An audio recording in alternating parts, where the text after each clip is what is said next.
Sometimes, a man has to make hard choices. Choices that might look wrong to others, but you know are right in the long run. Avons-nous des devoirs envers nous-mêmes? Est-ce l'intention qui fonde la valeur morale d'une action? Voilà des sujets de dissertation qui pourraient tomber au bac. Commençons par présenter le minimalisme moral. Le lord fondateur de cette maison s'appelle Ruvén-Augien et son livre s'appelle L'éthique aujourd'hui. Ruvén-Augien défend deux choses. La première, c'est que la morale ne concerne que le rapport que j'ai à autrui et pas le rapport que j'ai à moi-même. Je n'ai pas de devoir envers moi-même. Ainsi, un minimaliste ne considère pas, par exemple, que le suicide est un meurtre perpétré contre soi-même.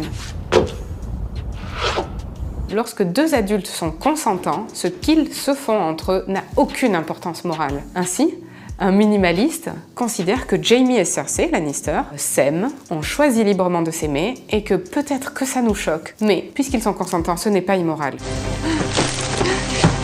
He saw us! Il faut faire la différence, dit Ruvén-Augien, entre le préjudice et l'offense. Un minimaliste défend le droit d'offenser. Pour le coup, si mon action cause un préjudice à qui que ce soit, évidemment c'est immoral. The things I do for love.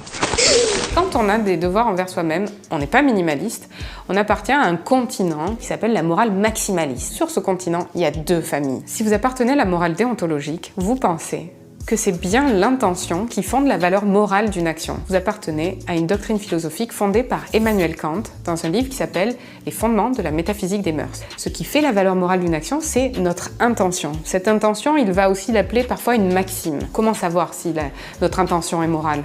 Il faut donc le faire passer un test que Kant va appeler l'impératif catégorique. Il faut se demander si on peut universaliser la maxime de notre action. Imaginez que vous jouiez à un jeu vidéo qui s'appelle Sims. Imaginez que vous paramétriez tous vos personnages de sorte qu'ils suivent la même maxime que vous. Est-ce que ça dessinerait un monde viable? Si la réponse est non, votre action est immorale. Il y a une autre recommandation de Kant, c'est de toujours traiter autrui et nous-mêmes toujours comme une fin et non simplement comme un moyen. Quand on est kantien, ce que fait Tyrion, à savoir d'aller voir une prostituée, c'est parfaitement immoral.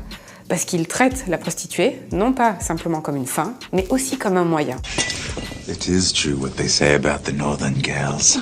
Si maintenant vous faites partie de la famille conséquentialiste, votre lord protecteur s'appelle donc Jeremy Bentham. Et lui, ce qu'il va soutenir, c'est que c'est pas du tout l'intention qui est la cause de la valeur morale, mais ce sont les conséquences de notre action. Au moment où nous engageons une action, il faut effectuer une délibération morale et il faut peser les conséquences de notre action. Il faut choisir des conséquences qui promeuvent le bonheur du plus grand nombre de personnes. Et parfois, ça peut avoir un caractère horrible. Par exemple, dans Game of Thrones, toujours. Si on se rappelle des noces pourpres, tuer comme ça 10 personnes dans un mariage, tuer 10 personnes tout court, ça peut paraître atroce. Eh bien, Bentham dirait, c'est moral. Parce que en tuant 10 personnes, on sauve la vie d'une dizaine de milliers de personnes.